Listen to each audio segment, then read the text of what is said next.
Muy buenos días para todos. Quiero saludar especialmente al senador Velasco por este importante debate. Yo veo aquí dos debates, senador Velasco, distintos y superpuestos. Un debate más estructural, más de fondo, que tiene que ver con el pasado y presente de la industria naturista en Colombia, donde el senador Velasco señala con elocuencia que tenemos un gran potencial inexplotado y que aquí podría haber no solamente una gran fuente de generación de empleo, sino de innovación y crecimiento de nuestro país en el futuro, y voy a hacer una referencia al respecto en un minuto. Y hay un debate más coyuntural que tiene que ver con algunas decisiones recientes de la sala revisora del INVIMA que afectan, dijéramos, esta industria. Y voy a hacer referencia a las dos partes. Ya la doctora Blanca Elvira hizo referencia a la segunda en algunos aspectos detallados. Yo voy a hacer una reflexión general y voy a terminar mi intervención planteando algunos de los compromisos que vamos a asumir como gobierno en general y como ministerio en particular de cómo seguimos trabajando y tratando de resolver los problemas. El senador Velasco empieza con algunas cifras sobre la importancia general de este sector, cifras de empleo, donde hay alguna incertidumbre, pero estamos hablando de entre 20 y 50 mil empleos directos y entre 100 mil y 200 mil empleos indirectos. Este es un sector importante con un peso específico fundamental en la economía, y un primer punto que yo quiero hacer a todos ustedes que están aquí es que vamos a proteger sus empleos.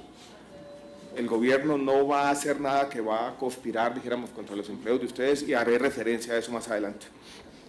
Viene el tema interesante sobre el potencial que tenemos. Usted hizo referencia, senador, al director del Instituto Smithsonian en los Estados Unidos. Quiero que en que dijo la frase no es el director actual, sino quien era director hace 4 o 5 años, un colombiano, Miguel Samper. Él estuvo aquí en el año 2008 y estuvo aquí con quien había sido su profesor, que se llama Edward O. Wilson, que es el principal mirmecólogo del mundo, que ha identificado más de 1000 especies de hormigas. Y los dos, haciéndose eco, dijeron una cosa que a mí me quedó sonando desde entonces. Dijeron: Colombia es la Arabia Saudita de la biodiversidad. Esa fue la frase que dijeron en su momento.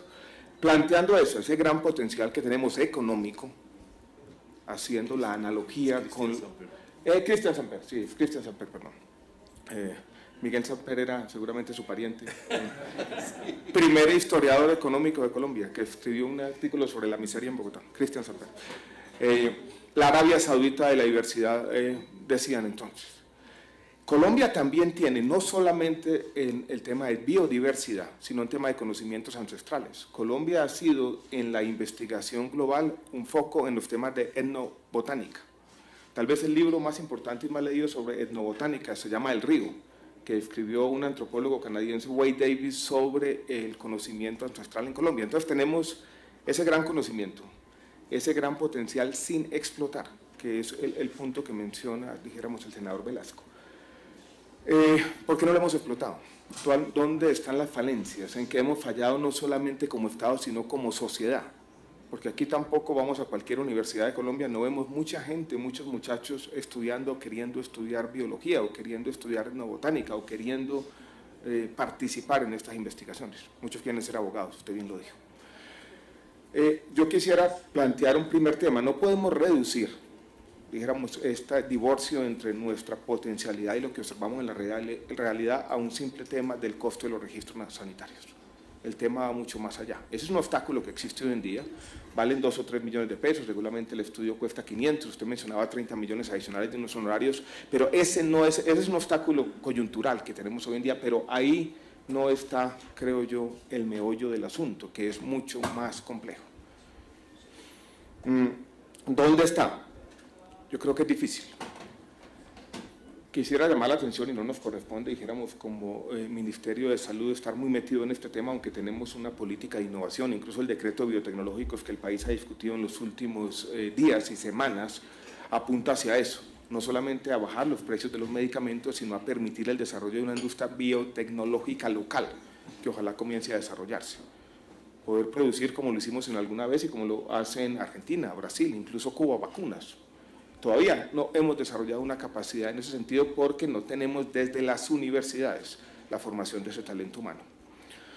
Yo diría que tenemos una oportunidad y que como sociedad no estamos aprovechando plenamente. Los recursos están ahí en conciencias, están en los dineros de regalías, por ejemplo, en las regiones, que uno debería empezar a decir que deberían utilizarse de manera sistemática para empezar a recoger ese conocimiento, que el mundo nos reconoce y que nosotros no estamos aprovechando.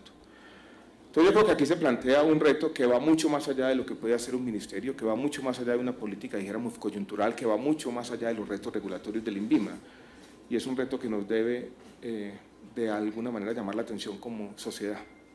¿Cómo vamos a aprovechar el potencial que significa ser la Arabia Saudita de la biodiversidad? No es una pregunta fácil, pero es una pregunta que nos debía, o la respuesta a esa pregunta debía concitar la atención de todos. Y eso va mucho más allá de las dificultades actuales de las tiendas naturistas. Es ese conocimiento de doble naturaleza, no solamente la biodiversidad, sino el conocimiento de nuestras culturas ancestrales reconocido de manera permanente. El último Vademecum que mencionó el senador Velasco lo hizo la Universidad Nacional en el año 2004. Tiene desde el nombre científico de las plantas, toda la actividad farmacológica, las indicaciones, las posologías, las contraindicaciones, pero son muy poquitas, son 129. Yo creo recordar, y ya con el tiempo la memoria va fallando, que fue en el gobierno de Belisario Betancourt donde se planteó una segunda expedición botánica. Yo no sé en qué quedó en su momento, del siglo pasado, del que somos, senador Velasco, en los años 80. Yo creo que nos va a tocar volver a revivir esa idea para empezar, dijéramos, a explotar este conocimiento que tenemos. Yo creo que ese es uno de los aspectos interesantes del debate. Nuestra mesa de trabajo seguramente se va a ocupar de asuntos más coyunturales, pero yo creo que vale la pena seguir remarcando este tema todos los días. La Arabia Saudita de la diversidad, con esa diversidad ahí guardada y sin explotarla plenamente. Paso a los temas más coyunturales, tal vez los que nos ocupan. El primero es que aquí tiene que existir alguna actividad regulatoria o control por parte del Estado, porque yo creo que para todos es un hecho ineluctable que lo natural no es sinónimo de inocuo y algunas, usted ya lo dijo, algunas de estas sustancias pueden ser peligrosas para la salud, crean dependencia, se necesita algún proceso de registros sanitarios.